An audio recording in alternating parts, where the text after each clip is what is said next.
آج ہم ایک انوکھی اور خطرناک جاسوسی کی کہانی پیش کر رہے ہیں جس میں ایک متوسط طبقے کی خاتون نے کیسے تہران کی اعلیٰ سفارتکاری اور خفیہ حلقوں میں داخل ہو کر اسرائیل کی خفیہ ایجنسی موساد کے لیے ایران کے اندر اہم راز دستیاب کرائے۔ ایک ایسی خاندان کی لڑکی جو نظریاتی یہودیت سے وابستہ تھا، جس کے دادا اور نانا نے نازیوں کے خلاف جنگ کی تھی اور انفرادی قربانی دی تھی، مگر یہی لڑکی جوان ہو کر اپنی شناخت کھو کر نکلی۔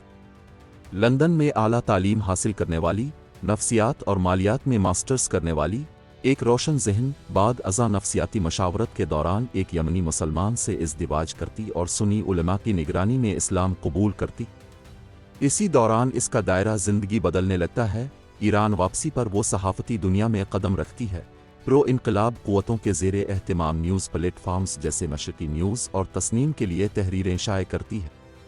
وہ جلد ہی خامنائی کی ویب سائٹ پر اپنے تحریری مواد کی بنیاد پر ایک مستند شخصیت بن جاتی ہے، ایک متحرک صحافی جسے رابطوں کے ذریعے بڑا مقام مل جاتا ہے۔ ایران کی سیاسی، مذہبی اور عسکری قیادت کے اندرونی حلقوں میں داخلہ حاصل کرنے کے لیے عارضی شادیوں، متاع کا استعمال، ایران سے تعلق رکھنے والے با اثر افراد سے اس کے تعلقات بڑھتے جاتے ہیں۔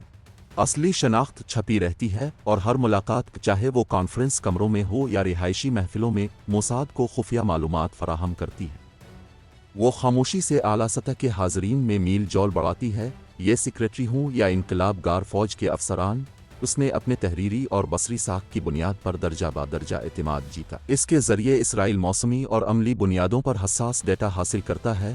کنٹرول رومز، راہداریوں، دفتر کے مختلف داخلی راستوں کی حرکیات۔ سفارتی کا اہم موڑ وہ دن آیا جب اس صحافی نے سیدھا ایران کے سپریم لیڈر سے ملاقات کی، ایک رسمی ولی باوقار محفل جہاں خامنائی نے اسے مستقبل کے منصوبوں کی گہرائی سے آگاہ کیا۔ وہ شدید، براہ راست اور محمدی مقام کی بنیاد پر وہ ملاقات ایک نیا مرحلہ تھی۔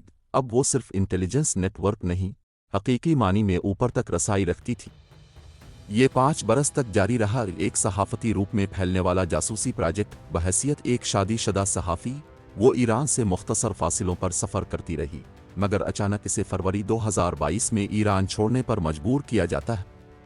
اس وقتی روانگی نے بہت کچھ کھول دیا۔ میڈیا تبصرے میں اس کا اعتراف ہوا کہ وہ انفلٹریٹو صحافی تھی، مگر موساد پر اس کی جانب سے کوئی اعتراف نہیں۔ اگلے برسوں میں اسرائیل نے اٹیک آپریشنز کو ایسے اہداف پر انجام دیا جن تک صرف اندرونی ذرائع سے ہی رسائی ممکن تھی۔ ایک خفیہ ڈرون حملہ جس میں ایک اہم حسنغانی کمانڈر ہلاک ہوا، اس کے چند ماہ بعد دوسرا حملہ جس میں ایک اور ممتاز لیڈر ہدف بنا۔ ہر ٹارگٹ کی لوکیشن 100% درست تھی، صرف سیٹلائٹ عوامی ڈیٹا سے نہیں بلکہ اندرونی معلومات سے حاصل۔ یہ منظرنامہ ظاہر کرتا ہے کہ ایران میں ایک انتہائی منظم جاسوسی نیٹ ورک کام کر رہا تھا جو خاموشی سے بیرونی خفیہ ایجنسیوں کے ہاتھ میں کام کرتا تھا۔ ایران نے انتہائی رد عمل ظاہر کیا۔ تجزیہ نگار کہتے ہیں کہ وہ داخلی طور پر جاسوسوں کے خلاف پاک صفائیاں کرے گا، مگر مؤثر نتائج ابھی تک نظر نہیں آئے۔ کیا ایران اندرونی سطح پر موساد کا جڑ سے خاتمہ کر پائے گا؟ کیا یہ خاتون واقعی ایک خفیہ ایجنٹ تھی یا صرف ایک تجسس انگیز صحافی؟ ہمارے معاشرے میں ہم کون سی صحافتی آزادی برداشت کرنے کو تیار ہیں؟ یہ داستان فرضی محسوس ہوتی ہے، مگر یہ ہمارے سامنے موجود حقیقت ہے۔ صحافت کے نام پر جاسوسی کا خطرہ، ریاستی تحفظ اور ذاتی شناخت کا مسئلہ۔ اپنی رائے نیچے لکھیں۔ کیا آپ مانتے ہیں کہ وہ صحافی تھی یا جاسوس؟ اور کیا ایران واقعی اندرونی سطح پر خود کو محفوظ بنانے میں کامیاب ہو سکے گا؟ اگر آپ کو یہ ویڈیو دلچسپ لگے تو لائک اور سبسکرائب کرنا نہ بھولیں۔